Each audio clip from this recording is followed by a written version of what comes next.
where's the boundary between the outside and the inside entropy? I mean, that's probably a floating, it's arbitrary to define what's outside and what's on the black hole. So I didn't even say that this was a black hole. Oh, sorry, on the system. Yeah. So here, I'm not entirely sure about this. So are you asking about complications like gauge fields, for example? Just that the entropy of a system is basically defined by the states outside. The states outside accumulate near the surface. Yeah. So this is this divergence, right? That accumulated entropy and total entropy. So S out, for example, will have this structure, Yes. right? And so I think the correct way to think about that is that there's a renormalization of Newton's constant, and this is really a counter term to cancel this divergence off. So the evidence, I don't think that there's really a rigorous proof of this statement, but the evidence is that the sum of these two terms is better defined than each one separately. Thank you. Yeah, that's an important point. Actually, just a comment. I think we should, for the talks today, probably keep the questions kind of on the shorter end, but then we'll have more discussion this afternoon. That's the plan. But that being said, I think one question here is, which I'm going to divert to this afternoon, but how to define this in a more complete theory, sort of to all orders in G Newton, say, how you should think about carefully setting Yeah. So. quantum theory. Again, here I should say that I'll be working in a semi-classical expansion. So, in other words, an expansion in GH bar. Which reminds me that what I'm going to try to do in this talk is keep G and H bar around and not set them equal to 1, because it's kind of important to distinguish between formulas where G is in them and ones where it's not. However, in this talk, I will set pi equals 2, equals 1, equals minus 1. So these are the conventions today. Sorry, just so, Yes. So you're not doing quantum field theory on a fixed background. The background's actually fluctuating. Is that what that? No, what I mean by that is that I solve Einstein's equations with some, I solve the classical Einstein equations. Then I might include some quantum correction. So an example of that would be I include the unruh state of the quantum fields. I compute its stress tensor, and then I solve the Einstein's equations again with that correction, with the expectation value of the stress tensor added in as a correction, and then I could keep iterating that.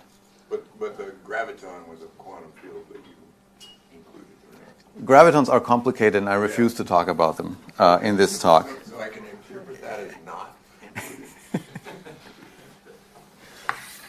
All right. But that would be good to discuss this. I would welcome that because there. Okay, so this is sort of the key concept. Of course, this came out of, as Gerhard's question implied, this initially came out of the study of black holes, and in fact, initially came out of the question of what happens when I throw some entropy of the that is outside a black hole into the black hole, and it looks like somehow the second law of thermodynamics is violated or transcended in the outside, and then Bekenstein's response to that was that really the total entropy in the world is ordinary matter entropy plus black hole entropy. He invented this term as a new term, so as to fix up the second law. But in order to illustrate this sequence of arrows here, I actually want to start with a retelling of the story of Bekenstein and Hawking's discoveries in the early 1970s. And I apologize to those people, especially at CERN, who heard me give a colloquium a month ago. There's going to be quite a bit of overlap here. But I think it's an important sort of point to make. So there's an alternative history, okay, in which Hawking could have discovered the area theorem for the event horizon of black holes, saying that the sum of the areas of all event horizons cannot decrease, assuming the null energy condition on matter, and in which Bekenstein didn't make this discovery a year later, or this proposal a year later about black hole entropy. That didn't happen. In my alternative universe, the second law of thermodynamics had not even been discovered yet. But people knew GR, and people knew quantum field theory, and so Hawking would have still made his discovery 3 years later that black holes radiate, that they can evaporate, And so he would have discovered that his area theorem fails once you allow for quantum field theory on a Schwarzschild background. You're doing a semi-classical expansion. And he would have realized that it fails because the null energy condition is a little bit violated in the vicinity of the horizon of a black hole. But this is a pretty powerful theorem. It tells you how much gravitational radiation, for example, can be emitted in a merger of two black holes. And in the classical regime, it's clearly a useful and non-trivial result. And so he might have been inspired to come up with a quantum area theorem in which he, so here was the classical statement, in which he somehow fixes up the statement with a little quantum correction so that it's still true even for things like evaporating black holes. And this quantum area theorem, if he thought long and hard about it, he would have maybe realized that what he should do is add to the area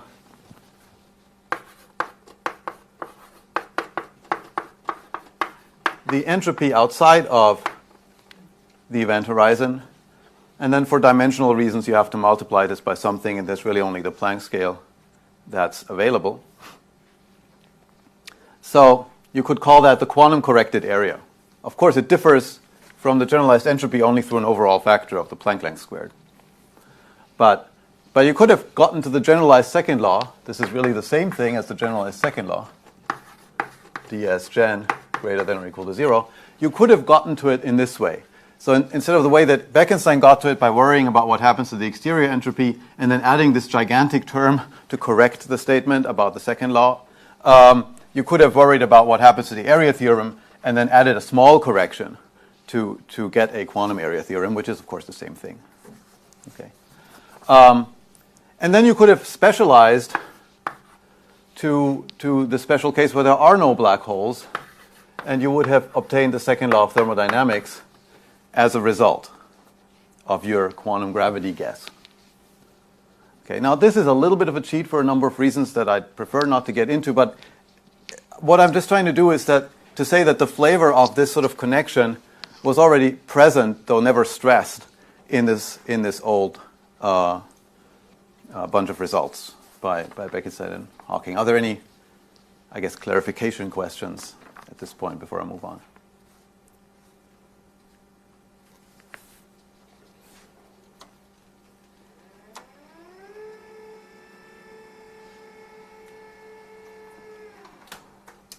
All right. Okay, so in the rest of the talk, I want to give a number of examples of recent and ongoing work, which basically add more instances of sequences of errors like this, except that in this case we're really learning new things about quantum field theory. Of course, historically the second law of thermodynamics was already known, so maybe this would not have been such an impressive story, but you can see that it's a powerful method if you can get something like the second law from it. And these new results really are instances where we're discovering very interesting properties of quantum field theory through this method. Okay, so in order to go further, we have to develop a few more mathematical notions that are all related to this basic idea of replacing the area with a quantum corrected area or the entropy with a generalized entropy, and just taking that a little bit further, one notion that's closely tied to area in general relativity is the notion of classical expansion. So the classical expansion is associated with, you have some surface in, let's say, a two-dimensional spatial surface, a chronal surface in 3+1 dimensions, and you've got some light rays orthogonally coming out of that surface. And so they might be moving apart, they might be moving together. If they're moving together, if the cross-sectional area spanned by these light rays is getting smaller, then the expansion is negative. So more precisely, the expansion is defined as the rate of change of an infinitesimal area element carried along the congruence of light rays per unit area, along some affine parameter. Okay. All right, so what we'd like to have, is a quantum generalization of this notion as well. Okay, and in order to do that, in order to do that, I'd first like to give you a more sort of needlessly elaborate definition of the classical expansion. So let me again draw a surface like this. This time I'll draw the whole surface, and then here's some light rays that are coming out of that surface, and here's some deformation I have of some area element, and it's shrinking or expanding or doing something. Instead of just worrying about the area change of this area element from here to here, I could worry about the change of the area of the entire surface, and since I'm taking a derivative, it wouldn't make any difference because this part is just constant, right? So I could really think of this as a functional derivative.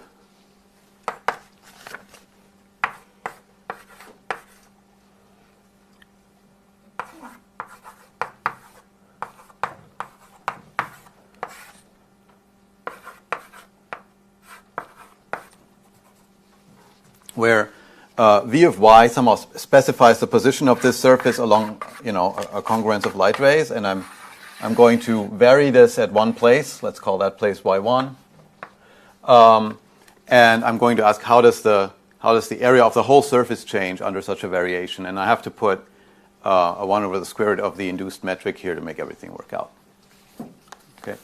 The reason that I'm changing to this funny functional derivative notation and sort of carrying along this whole inert piece of the surface is that that's the version that generalizes easily to the quantum expansion. So the quantum expansion can then simply be defined as this. Now I can just replace area with generalized entropy. If I didn't have a whole Cauchy splitting surface, two-dimensional surface here, then it wouldn't be clear what the entropy on the outside is. In particular, the entropy on the outside depends on what the surface is doing in places that I'm not deforming. And so I need this as my starting point. But that's the quantum expansion. And this concept, to my knowledge, was first introduced by Aaron Wall. And for example, one thing he was able to do with it is prove a new sort of Penrose singularity theorem for surfaces which are quantum trapped, in other words, which satisfy the quantum expansion analog of a trapped surface. And he was able to show, assuming the generalized second law, he was able to show for those surfaces that there has to be a singularity in their future. Yeah. V is what again? So yeah, I should have maybe said that a little more clearly. So suppose I have some congruence of light rays. I want to specify this surface sigma that already appeared on this drawing in terms of where it lies on those light rays. And so I can just imagine that the transverse direction is some bunch of variables y, and I can specify some function v of y that tells me where the surface lies, and then a deformation can be expressed as a variation of that function. Thank you. All right. So here, so I want to stress that these notions, for example, of classically trapped. So classically trapped, right, means that I have some surface. Let me suppress all of its spatial dimensions and just draw the two light-like congruences orthogonal to it. And let's call this the k congruence, and let's call this vector here L. And if theta k is equal to 0 and theta L is everywhere less than 0, then we call this a marginally trapped surface, for example, right? And so it's now very easy to generalize and introduce concepts like marginally quantum trapped and so on. Okay. All right, so I wanted to give you the next example of a structure like this, where we start with GR, make a hypothesis about a quantum-corrected statement in semi-classical gravity, and then obtain a result in quantum field theory. And the GR result that I want to start with now is the focusing theorem. So my diagram now is going to look like this. It's a very dumbed-down version of the focusing theorem, actually.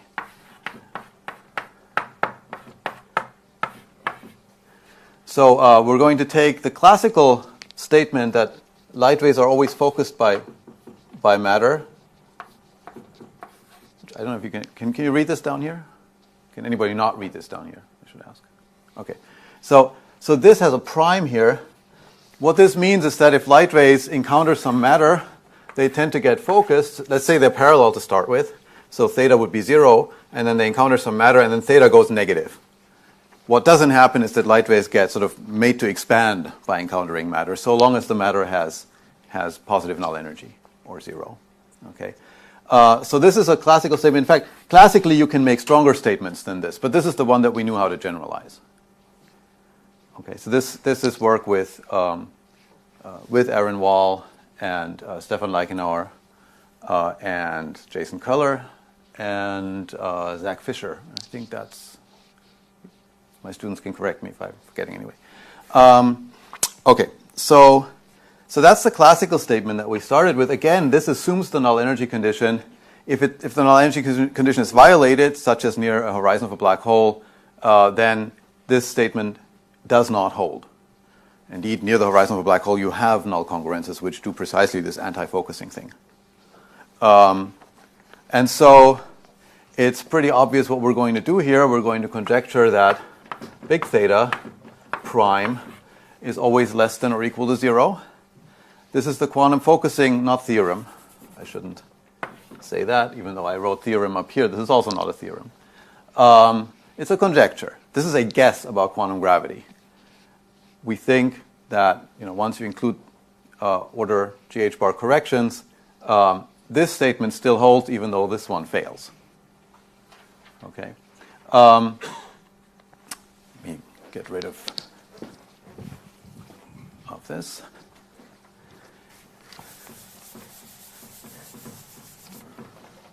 Now, this notation is a little bit imprecise. This theta already is a functional derivative, if I'm being careful in how I write this down. This big theta is a functional derivative of the generalized entropy. And then by big theta prime, I really mean a second functional derivative. So I have to put, another dv y2 or whatever down here.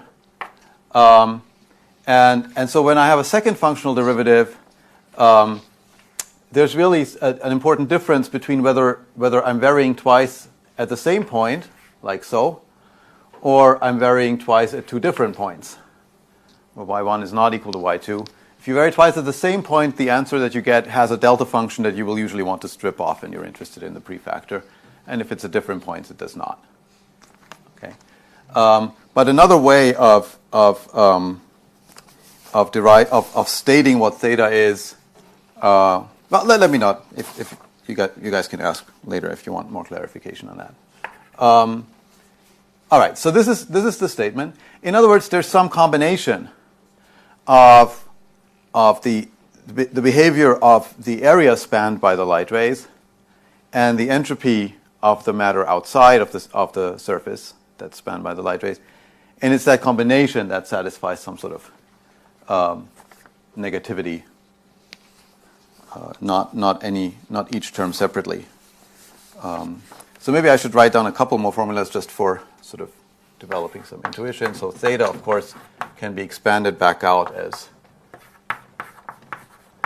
like so. And if I don't like these functional derivatives, let me just pick a fixed tiny little area element, A, like maybe this size, and then just deform that one and think of that as an ordinary derivative. Okay, and then take a limit where that goes to 0, which I haven't written down. Okay. So this thing about whether you vary at the same place or different. When you write capital theta prime, do you mean? I mean I don't care how you do it. You don't care. Okay. Yeah. So it should hold either way. Okay. Now it turns out that when you vary at two different places, the quantum focusing conjecture actually is a theorem because it follows from strong subadditivity. Okay. So to the extent that it's a non-trivial hypothesis, it's the diagonal part that's the most interesting one. Okay. Good. So this could be done in very general spacetimes. But now we're interested in taking a limit in which this hypothesis reduces to a statement that just has h bar in it and no longer G Newton. A statement just about quantum field theory. And the way that you can obtain this limit is to consider, there's more general ways of doing it, and Stefan wrote, with a bunch of my students, wrote a very nice paper about exactly how general. But for the purposes of this talk, let's just specialize to a null plane in Minkowski space. We're very often interested in quantum field theory in Minkowski space. So some surface of the form z equals t, for example, kind of like this. Okay. And then along this null plane, we have vanishing classical expansion. Though the classical expansion will pick up terms of order gh bar, if we include quantum corrections, due to focusing by the quantum matter. But we can compute those perturbatively. Okay. And so in this limit, we can expand the quantum focusing conjecture as follows. So here's just a restatement of the quantum focusing conjecture. And now we expand this out like so.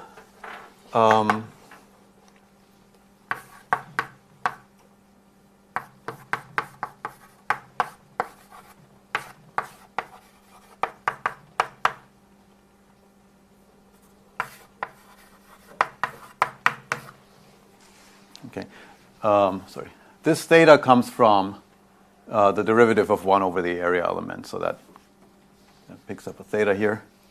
And that should probably be an S out prime, sorry. And then we can use Ray-Choudhury's equation here. And I'm already going to forget about this term because big theta is at most order gh bar. Right? Classically, it's 0 for this surface, and then it could pick up a correction of order gh bar. But then there's another gh bar in front here, so this is going to be higher order, and we won't worry about it. Okay, and then now we're just going to expand this term using Ray-Choudhury's equation, which looks like this. We get minus half theta squared minus the shear squared. This should really have two indices, but I don't want to clutter things too much. Minus 8 pi g times the stress tensor expectation value along the congruence, plus, again, this term. And I'm going to drop this one here. So we're going to get 4 gh bar over a s out double prime. Okay, and now we can drop some more terms because there's also no shear here, and there's, again, this is, again, at most order gh bar squared. So these terms will not be important. And so now I have the statement that these two terms together are less than or equal to 0, which I can restate as what is called the quantum null energy condition.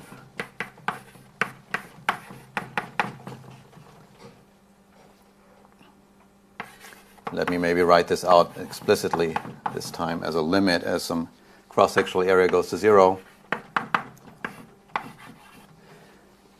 In other words, the local stress tensor twice contracted with a null vector at any point is, whoops, this should be an inequality, is greater than or equal to 0 according to the null energy condition. The reason we call this the quantum null energy condition is that this is the quantum correction to the null energy condition. It has an h bar in front of it.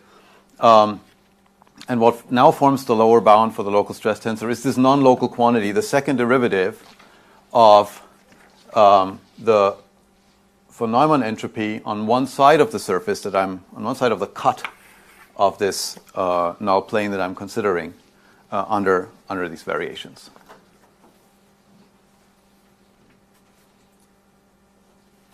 Are there any questions about this statement? So that's the QNet.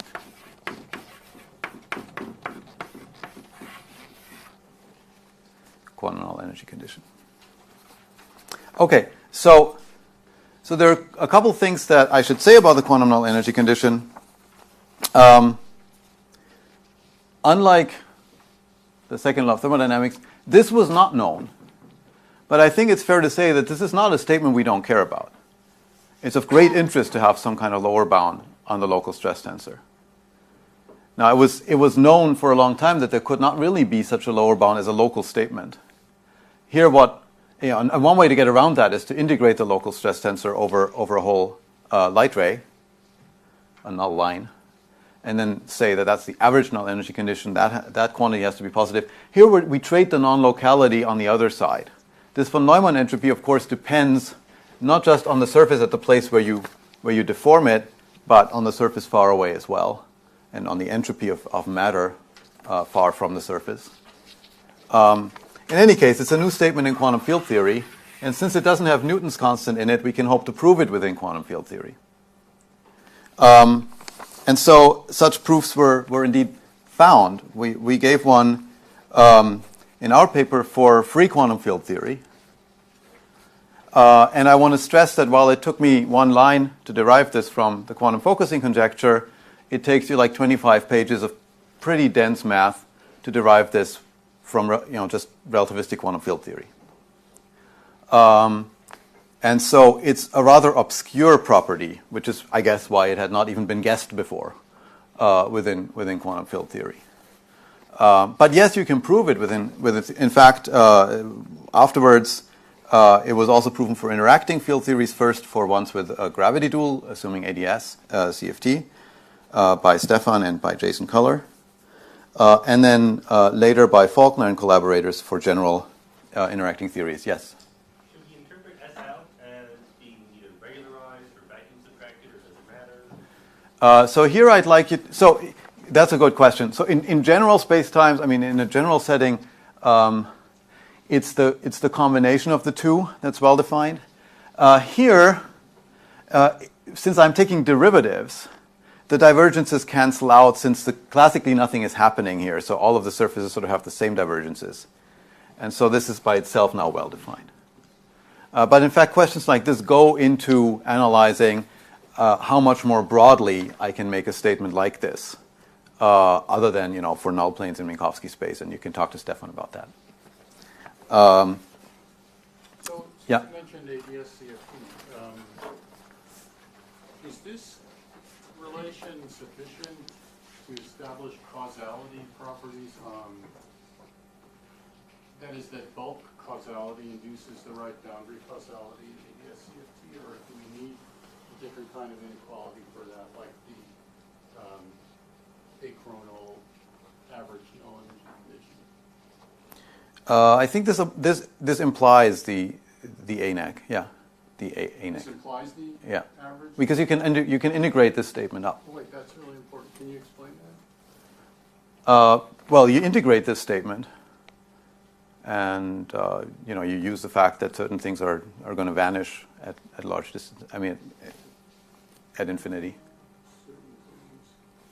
like S prime.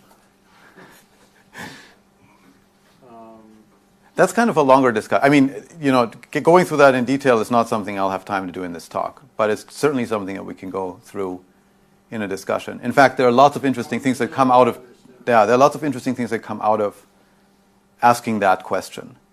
So, in fact, I'm about to get to one of them, at least briefly. So let me just go through the litany of things that happened afterwards. So we had a free proof that was like 25 pages. There was an interacting proof by Faulkner that was like 75 pages. It's pretty hard to prove this in quantum field theory, but you can do it. In addition, I think another really important development was the recognition, which really was led by Stefan again, that this becomes an equality in the diagonal limit for interacting theories. So by diagonal limit, I mean that you take this deformation to be very narrow. Roughly speaking, its width should be smaller than the characteristic wavelength of the excitations in your state, and diagonal. And then in that limit, this becomes an equality. So you really have a very direct relation between energy and entropy. Okay. And again, this was first proven holographically using Hubeni-Rangamani-Takayanagi proposal built on RT. And And there is another proof in the works, and has been for like more than a year, by several of my students, Levine, Shabazzi Moghadam, and Chandrasekaran, together with Faulkner and I think one of his collaborators. There is a proof which I think will come out soon for general interacting theories, not just those with the gravity dual, that this becomes an equality in this diagonal limit for interacting theories only, not for free theories. So there's a discontinuity there. There's some operators that come down in the free case that spoil this equality. Great. So all that happened, but the thing that I really want to drive home is that I think it's a very big deal that you can do this, that you can learn something about quantum field theory in this way. And moreover, I think we should not be fooled by the fact that we can prove this within relativistic quantum field theory. As physicists, that doesn't mean anything to us, because relativistic quantum field theory has not actually been tested in the regime that is accessed by a statement like this. This is a very low energy regime. It's highly quantum coherent. It's relativistic because the deformations are along null directions. So the relativistic part is sort of built into the statement. This is very different from what we probe here at CERN, for example. So this is a part of relativistic quantum field theory that has not been experimentally tested. And this is a prediction about what would be found in such experiments. And I'm not aware of any fundamental obstruction to carrying out experiments that will test statements like this. This could be done in somebody's basement lab, maybe. You need a lot of control over the quantum state. You need to be able to control how much of it you get to access and, take differences and so on. But, and I don't know what the best setting is for probing this. But I don't, it's not going to take building a galaxy scale accelerator and making a black hole. And that's important because this is a consequence of a guess about quantum gravity. That does not have to be true. We don't know if this is true. And so if that makes predictions that we can test at low energy, I think that's a big deal. That's not something that kind of connection we normally don't have. Okay, so how am I doing with time? You started 5 minutes late, probably. So about let's say 20, 25 minutes. Good. All right, so then I can get to some ongoing work. And I guess, let me just switch these around. Let's see how this goes. Ooh.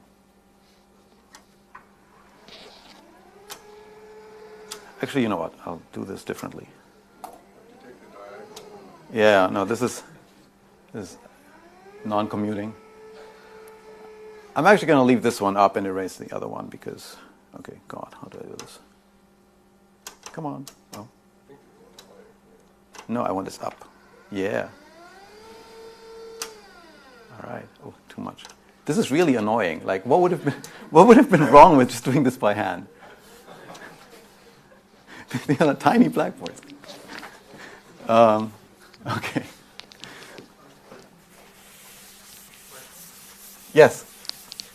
About the starting point, about the focusing theorem before you raise it. Yes. It looks like, how does this fit with accelerating universe? Oh, yeah, this doesn't contradict that. So, for example,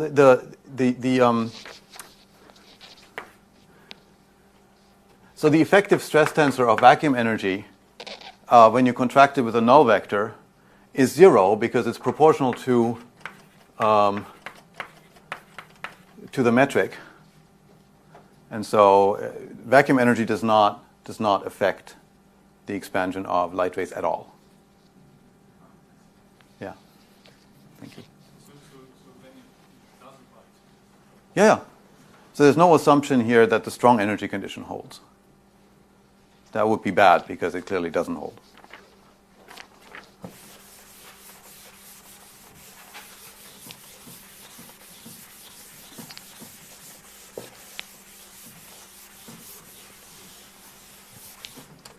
Okay, let's start with that. Okay, so my next iteration of this scheme here is going to look like this.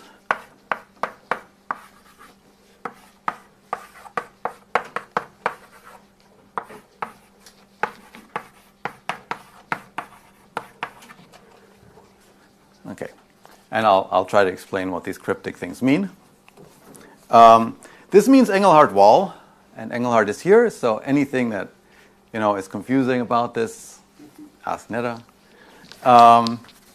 And this is quantum Engelhard wall, which we will try to formulate. So this is based on ongoing work that I'm doing with Ven and Arvin. We're both here. So let me start by explaining the classical Engelhard wall construction, which I think is a beautiful piece of physics. And I will explain it very quickly, and I'll leave out a lot of details because I understand Netta is going to explain it much better in her talk. But let's just consider a black hole. For the purposes of what we're discussing here, this doesn't really have to be a black hole in asymptotically anti-de Sitter space, but it's going to be a black hole formed from collapse of some pure state stuff.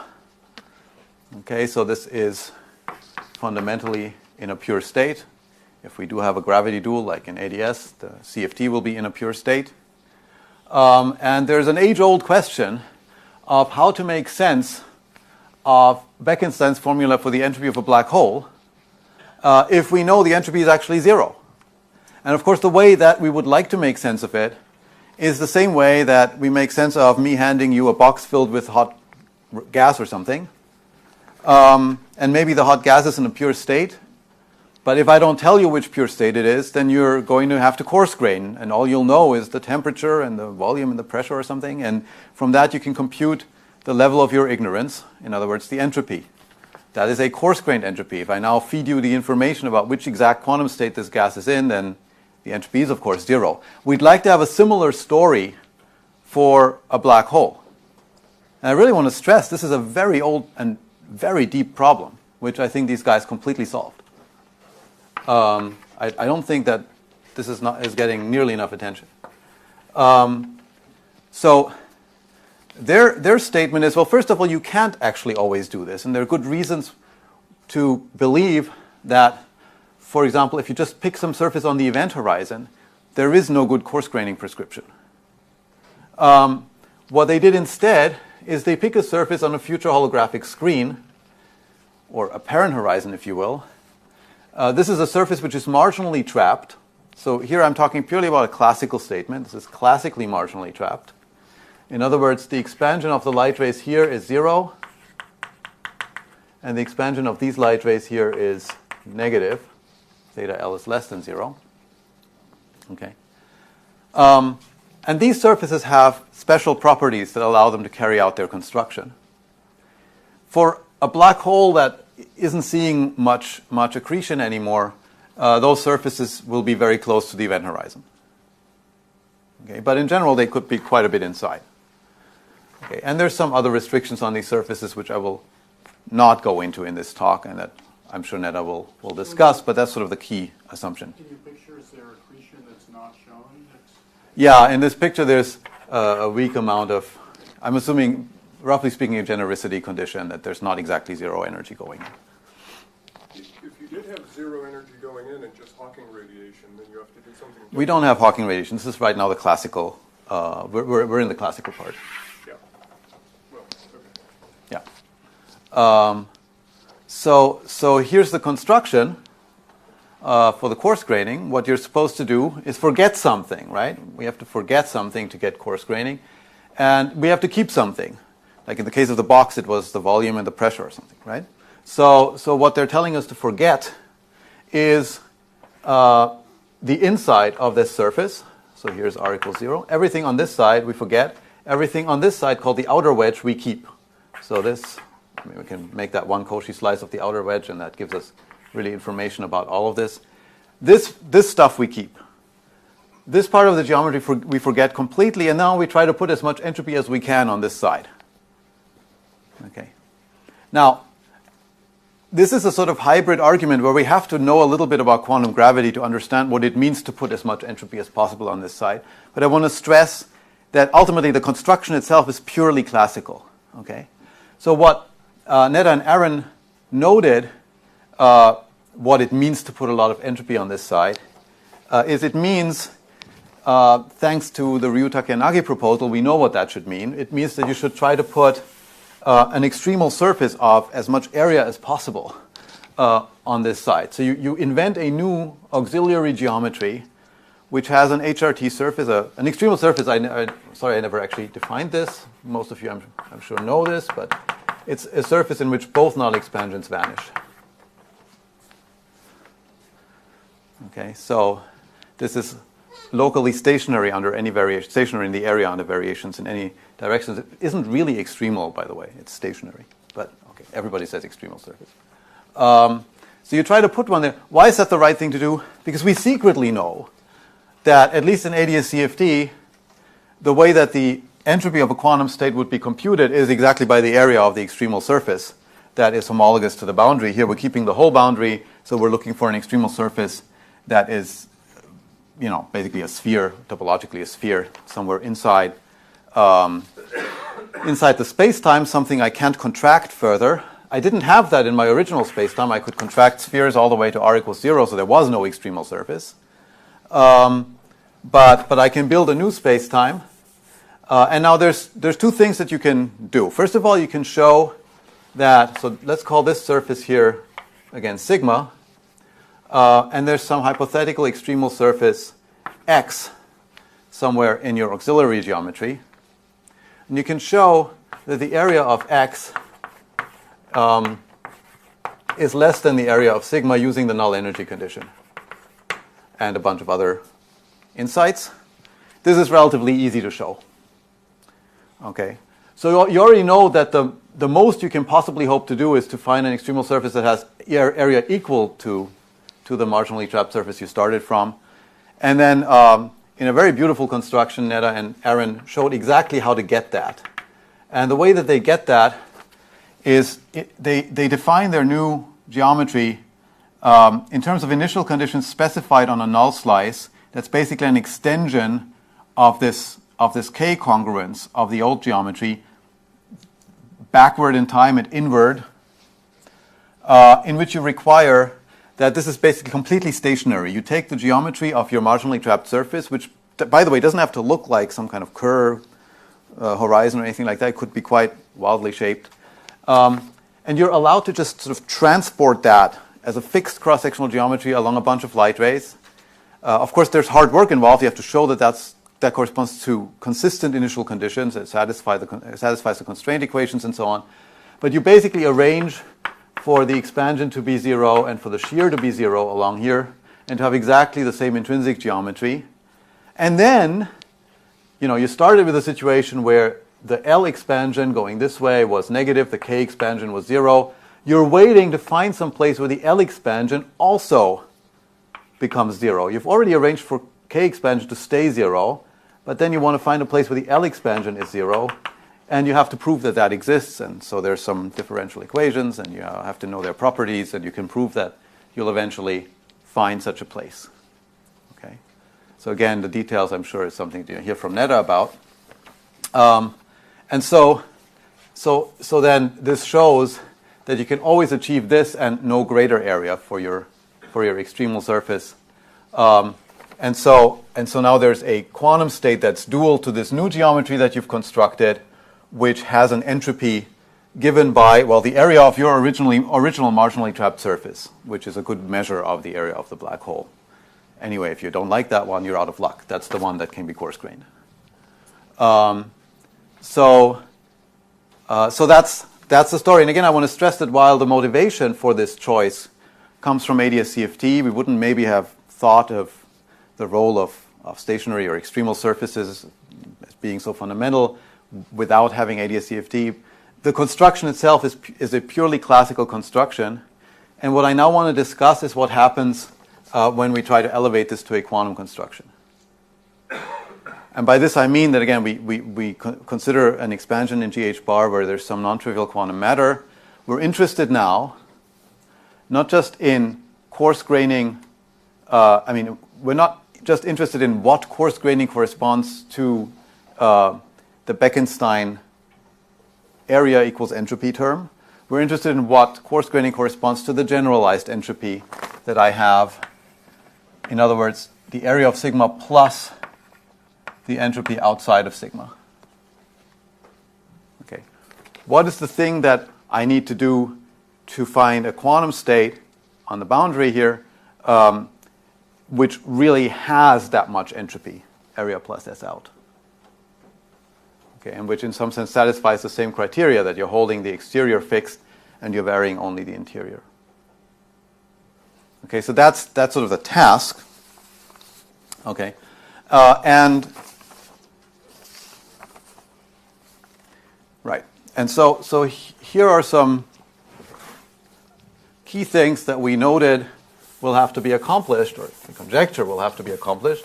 Again, this step always involves a conjecture.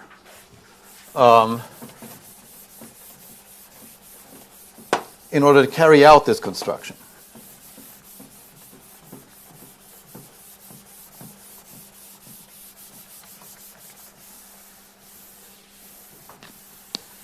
Sorry, question? Yeah. So how different is this new geometry from the eternal black hole? Very. It's very different in general in the sense that because the intrinsic geometry, this is why I stressed that the intrinsic geometry of this surface does not have to look like Kerr at all. And then we're not changing that ever. So this is like a bifurcation surface, but it doesn't look like the bifurcation surface of any of the black holes we know. I found it quite surprising that you're allowed to do this, but that's sort of the non-trivial content of this construction. Yeah. But it has that flavor of being two-sided. Yeah, sorry, I should clarify. Yeah, thank you. So in that sense, it's similar. That if you could keep going, and this would be some sort of black hole, white hole situation with another boundary on the other side, if you like. In fact, what they like to do is have a sort of CPT reflection and define the other side in terms of that. But there's supposed to be a CFT state that's dual to this geometry? There must be a CFT. I mean, But it's going to be yeah. a mixed state if you look at one side. Yeah, exactly. A different, not the thermal state. Yeah, It's just exactly. sampled over Exactly. energy band or something. Yeah. That's right. And you must have said this, but I think I missed it. Did they assume the Einstein equation with an energy condition as restricting? So you have to use the null energy condition, for example, for this result, that this is true. So the usual classical null energy condition? Yes. So the game here is going to be exactly the same story as before. The classical statement depends on the null energy condition. You're going to want some quantum statement that no longer relies on that. Right.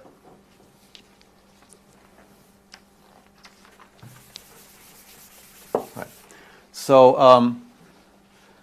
let me maybe just draw this again because it's gotten a little messy.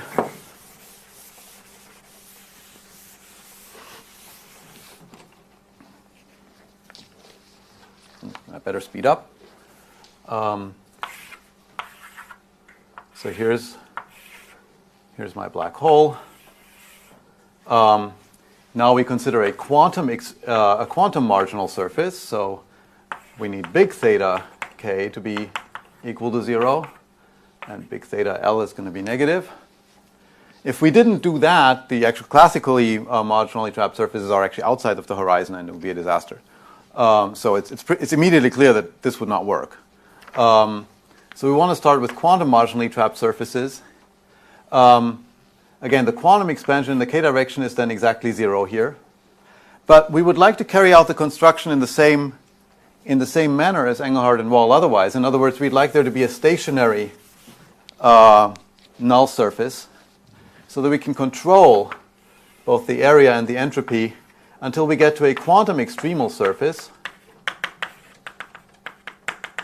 x, somewhere down here. And what that means is that what we're really demanding is, so remember, the quantum expansion being 0 means that theta plus the derivative of the entropy on the outside, as I vary along here, is 0. But it does not mean that each of these things is separately 0. And this is a very important step here. This is kind of the only thing I want you to really pay attention to in this construction that I'm going to illustrate now. So right here on the initial quantum trapped surface, we do not have the property that these two things are separately 0. But we want that property as we follow down here. Okay, so here we want theta equals 0 and S out prime equals 0 separately. Okay, and in order to do this, we need all of the conditions for this part that Engelhard and Wall had to demand. That includes in particular that the stress tensor, the flux of energy across the surface vanishes, and that the KL component of the stress tensor is everywhere equal to whatever it was on the initial surface sigma. Okay, that comes from demanding that theta is 0 everywhere. But then we also have this new property that we need S out prime to be equal to 0 everywhere on this part. In other words, we want S out to kind of stay the same. Whatever it was here, that should still be the same S out once I look at the quantum state that I have on this slice. That's a very unusual behavior for the von Neumann entropy. Normally, for example, the relative entropy will increase if I give myself access to a bigger region, and all the measures of entropy will vary in interesting ways. But this is what we're going to need to make this happen. And so let's turn this around and take this to be a conjecture that a quantum state with these properties actually exists. Okay.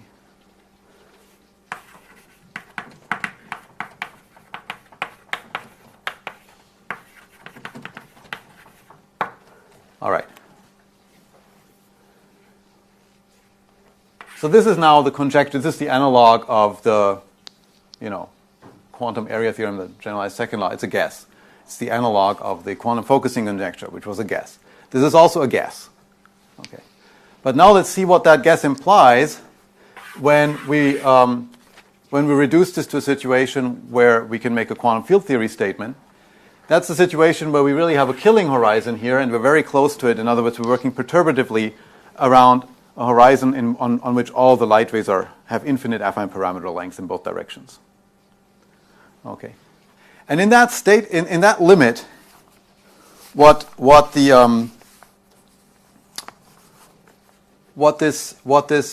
tells us is that we have a state. Well, sorry, I forgot one important thing. I apologize. I forgot one important thing. One important conclusion that one property that this state has to have, which is, so far I've only exploited the fact that we want theta to vanish everywhere along here, little theta. But we also have the problem that little theta isn't actually 0 on my initial surface for the reason that I described. Only big theta has to be 0. And so I need little theta to jump a little bit by this amount, from whatever value it had here to 0. And the way that I can achieve such a jump in little theta is I have to have a spike in energy. I have to have a little shock wave sitting right here, which has to have either negative or positive energy, but sort of localized as a delta function, to take little theta from whatever it is here to 0 down there. Okay? So this shock wave is going to have a strength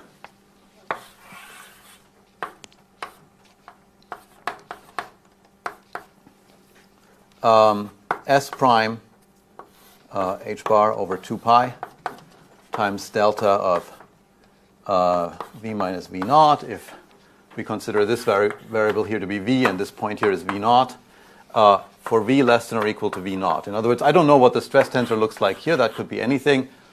But here, I want it to be 0 except for a shock wave right at the cut. And that shock wave has to have a very particular strength. And so that's one of the predictions for the state that we conjecture exists. Okay.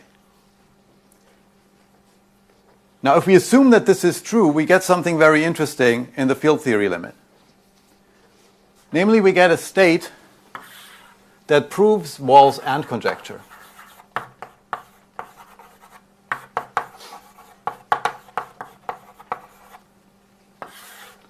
Wall's and conjecture is the following statement. So let this be a light ray, and let me just formulate it for brevity in 1 + 1 dimensions. And there's an ant that walks from right to left, let's say. And here's V0, and it's walked all the way to here, so it knows the quantum state rho right. And it also knows that globally, the energy is bounded from below by 0. And so it wonders, given what I know about rho right, what is the least amount of energy that I could still encounter as I get access to the other semi-infinite region of space that it hasn't seen yet? Right? And what Aaron conjectured is that this is the total energy is the energy that it's already seen on the right plus h bar over 2 pi times the derivative of the Wright von Neumann entropy evaluated at V0. So at any point V, I can compute the Wright von Neumann entropy, and I can look at it as a function of V and then evaluate it at V0. Now, how we came up with this, let's not go there. One way to say how he came up with this is that if this was true, then the quantum null energy condition follows.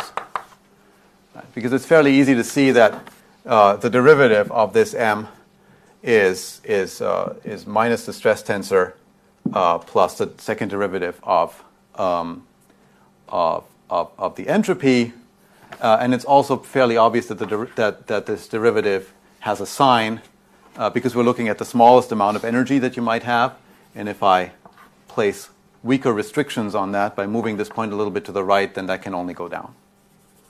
Okay, and so it's pretty clear. I mean, it's not hard to see that this, if true, would imply the quantum null energy condition. But of course, it's a stronger statement. Okay. Well, this state, so good. One thing that's fairly easy to show is this: is you can't do better. That follows from general properties of strong subadditivity and monotonicity of the relative entropy and stuff like that. Okay. So all you really need to do is find one state that achieves this minimum. And this state is exactly what does that. If this state exists, the state that we needed for the quantum Engelhardt-Wall construction, then Wall's and conjecture must hold. Okay. So again, we can say that we started with something that was purely a GR construction. We elevated it to a guess about quantum gravity, and we obtained a result in quantum field theory. And as usual, the result has been proven, and as usual by Faulkner. And unfortunately, he proved it before we wrote the paper. But and his paper doesn't really check explicitly for these properties because that's not what he cared about. But there's a paper by Sahan and Faulkner, and I'm probably mispronouncing this name, with a very beautiful algebraic quantum field theory construction that involves Kohn cocycle flow and things I'd never heard about in my life before, and which establishes all of these properties. So if you look at his paper, you can immediately check that all of these things are satisfied in the state that he constructs. So it is, in fact, once again true that if you believe that relativistic quantum field theory is valid, then yes, this is all true. Okay, but you could have discovered it more quickly this way. Okay, so unfortunately, I don't have time to talk about my work with Maria Tomasevic. But if you guys want to talk about the Penrose inequality with us at any point, we would love to talk about that. And so I'll end with that. Thank you.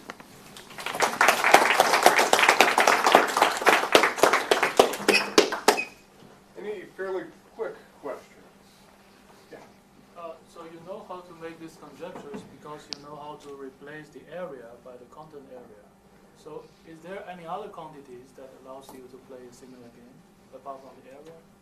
I'm having a lot of fun with this game. My plan is to spend the rest of my career replacing the area with the generalized entropy in every formula that I find. So what about others' area, others' career? Well, so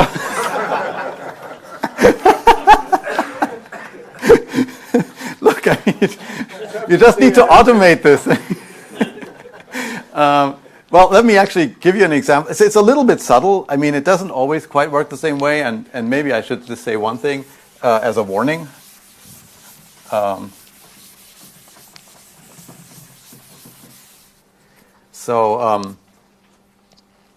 Okay, so the Penrose inequality is a statement where, you say you have some trapped surface or marginally trapped surface of area A in the space-time, maybe multiple ones, but let's worry about a simple case, right? And then you would expect that that means that there is an event horizon of bigger area outside of that, and by the area theorem that can't go down, so you're going to settle down into a black hole that has to have at least that area. And then you ask, what's the minimum mass such a black hole can have?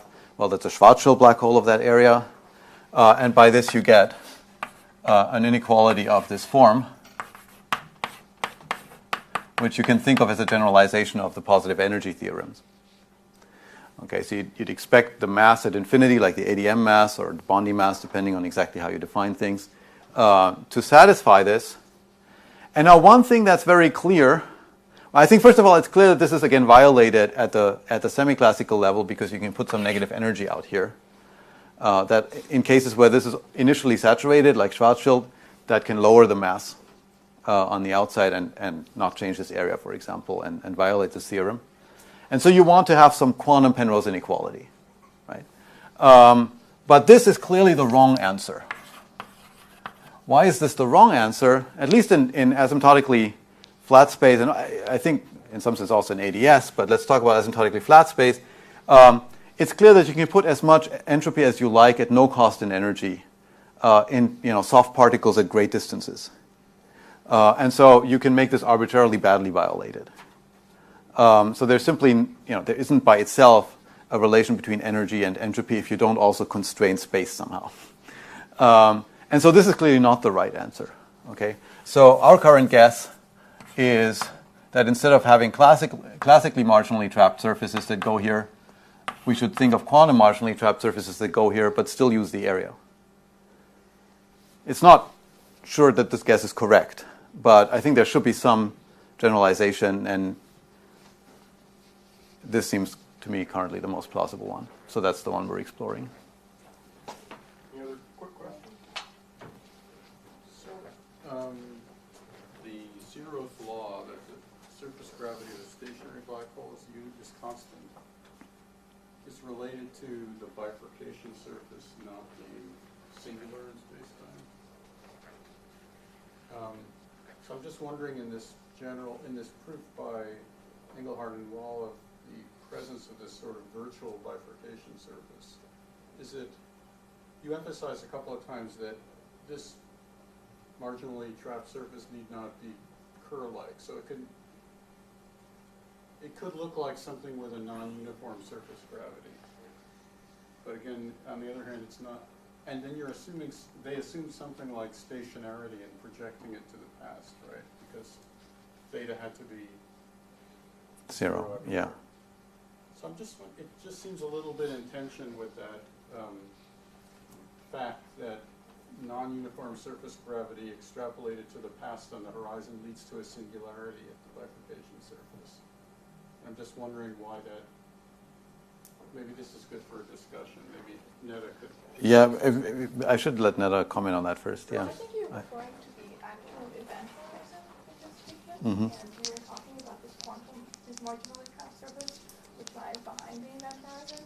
Right. So I don't think that those theorems apply in that situation.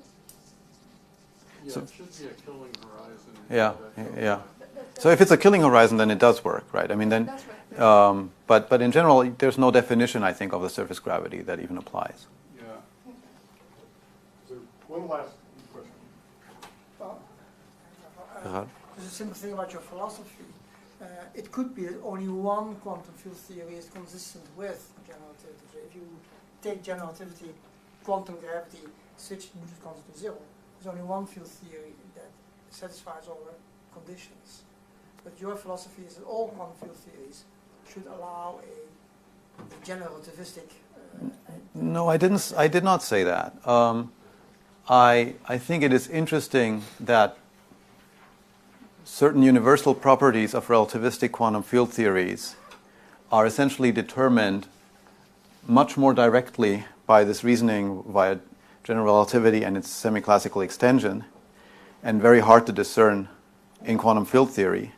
That doesn't mean that there couldn't be other criteria that emerge from other considerations that restrict what's allowed beyond just saying it should be a local relativistic field But theory. I could imagine that your inequality would turn out to hold only for one quantum field theory or for a very restricted class, and not necessarily for all. So the assumptions that go into proving these properties within quantum field theory are relatively weak. So you need it to have the usual relativistic structure, causality and locality. But maybe when you derive all the different generalized quantum statements you can, you'll get more and more tightly constrained, and you'll end up throwing out some quantum field theories, I guess, is one way. That has not happened so far. I mean, in the sense, yeah. And essentially the same properties of the quantum field theory always go into all of the proofs of these different statements. So it's not like all these statements are some. It's again, this is not the program here is not to constrain relativistic quantum field theories. What I find remarkable is that they have hidden properties that are much easier to see in this way, and then you can go out and try to prove them. But they seem to be very closely related to some consistent coupling to gravity. Okay, well, I think we should stop there about lunch. So it's just informal. You can go to the cafeteria.